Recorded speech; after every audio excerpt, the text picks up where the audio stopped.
Olá, meus queridos, boa tarde, tudo bem? Aqui quem vos fala é a professora Elaine Dark.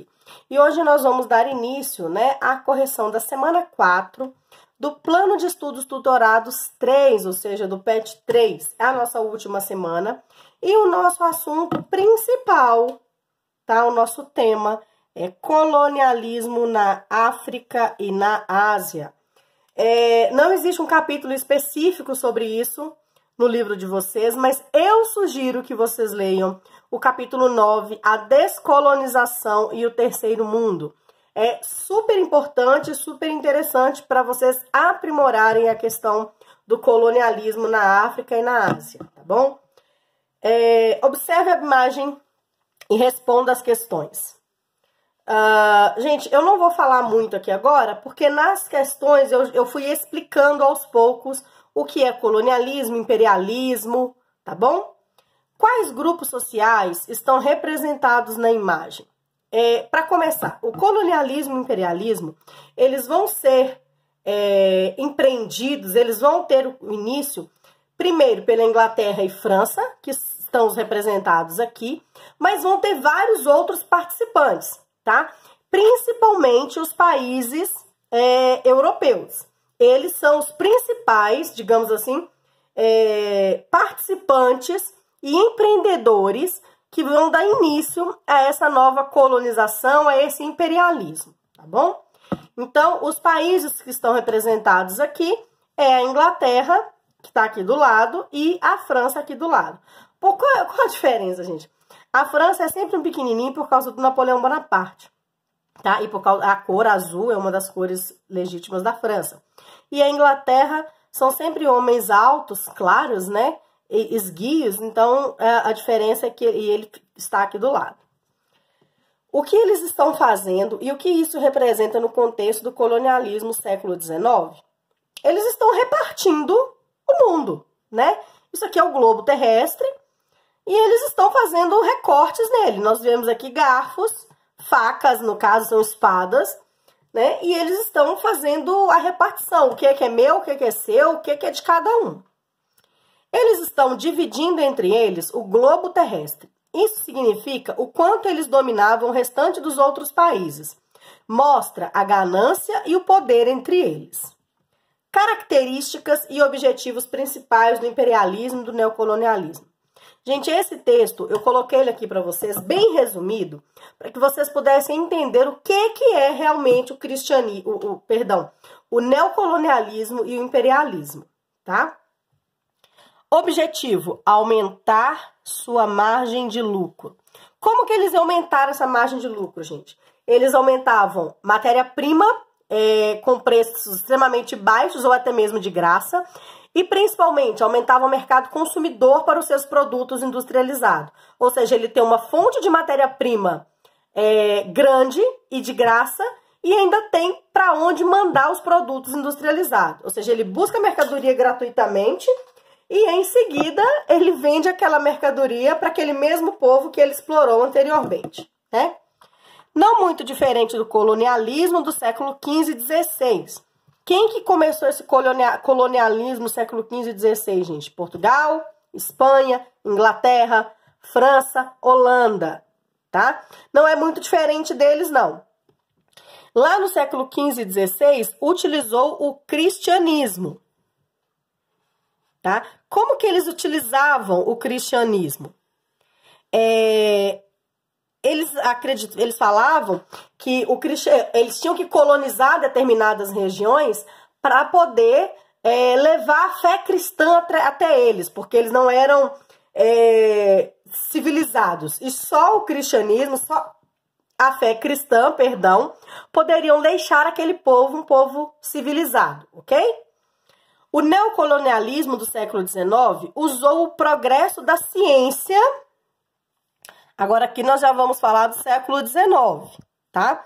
Usou o progresso da ciência e da tecnologia como motivos para dominar os não civilizados.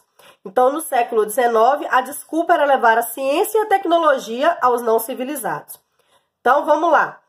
Enquanto eu tenho no século XV e século XVI o cristianismo, tá? No século XIX, eu tenho as ciências e a tecnologia, ok? Então, eu vou ter duas coisas bem diferentes, tá? No primeiro colonialismo, eu tenho o cristianismo como base para eu dominar os não civilizados. No século XIX, eu tenho as ciências e a tecnologia, tá bom? As ricas nações europeias queriam a ampliação do comércio de seus produtos industrializados. Então, nações europeias, comércio de seus produtos industrializados e encontrar matérias-primas baratas e fontes de energia em abundância. Foi o que eu falei para vocês anteriormente. Eles queriam não buscar matéria-prima e ter lugar para onde vender os seus produtos. Tudo bem? As regiões escolhidas na África,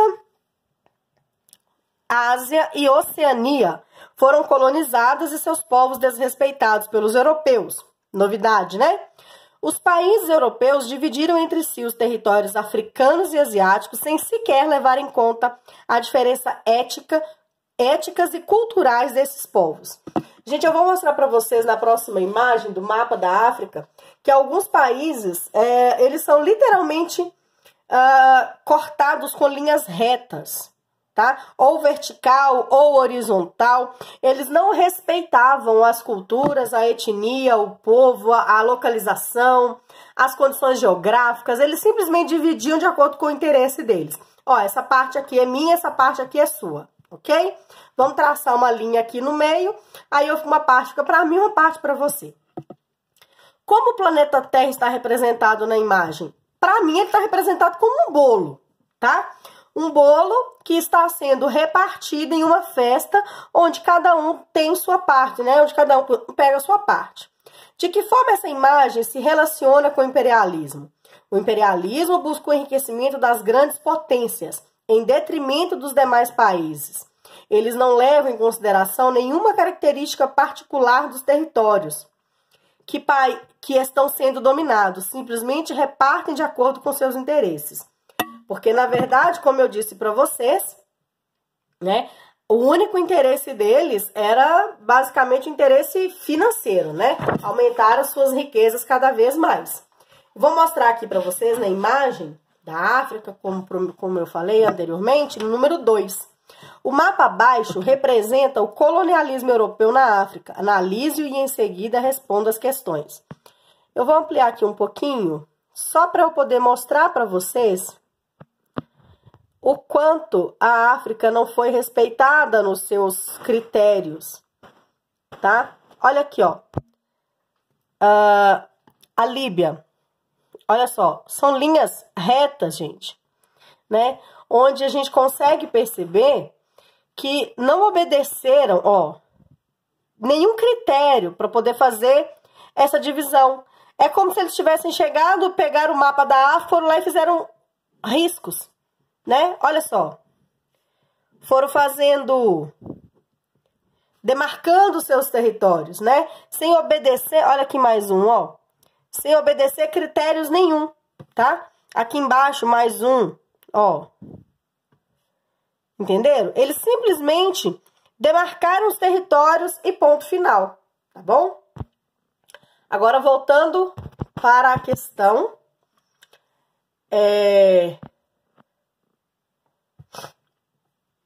domínios europeus no continente africano entre os séculos 19 e 20.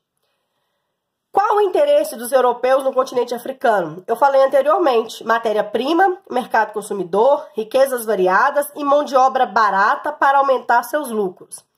Tudo que uma grande empresa precisa, né? Muita gente para trabalhar de forma barata, né? Com a mão de obra barata, riquezas variadas, mercado consumidor e matéria-prima, ou seja, tudo que precisa para se desenvolver. Qual país dominou o maior número de regiões e qual foi o que ficou com a menor parte? Vamos voltar lá no mapa de novo. Aí nós vamos interpretar um pouco a legenda agora, tá? Os colonizadores, Alemanha, Bélgica, Espanha, França, Inglaterra, Itália, Portugal e países independentes. Aqui nós temos as cores. Então vamos analisar. Olhando bem o mapa. Qual país que conseguiu conquistar mais? Nós temos dois, tá? Nós temos aqui, ó, a França e a Inglaterra. A França são essas partes aqui, mais vermelhas, mais escuras, tá? E a Inglaterra, o verde mais claro, tá? Então, os países que mais colonizaram a Europa foram França e Inglaterra. E os países que menos colonizou, né, as menores partes ficaram com a Espanha, tá bom? Por qual motivo os europeus se sentiam no direito de dividir o continente africano entre eles? Eles acreditavam ser mais civilizados. Essa palavra, gente, é muito importante vocês gravarem, porque esse é o grande motivo, né? É uma questão muito grande. O que é ser civilizado? Né? Eu já falei isso outras vezes. Civilizado é você achar que você é melhor que o outro, é você achar que as suas convicções, a sua cultura é melhor que a do outro? Para mim, não, né? Mas eles acreditavam ser mais civilizados e os responsáveis por levar as novas tecnologias e os avanços das ciências para os povos não civilizados, além da modernidade do cristianismo. Então, na verdade, os europeus achavam que quem não tinha novas tecnologias e os avanços da ciência eram não civilizados. Então, matar, dominar é ser civilizado. Então tá, né? Qual foi a reação dos povos africanos frente ao colonialismo europeu?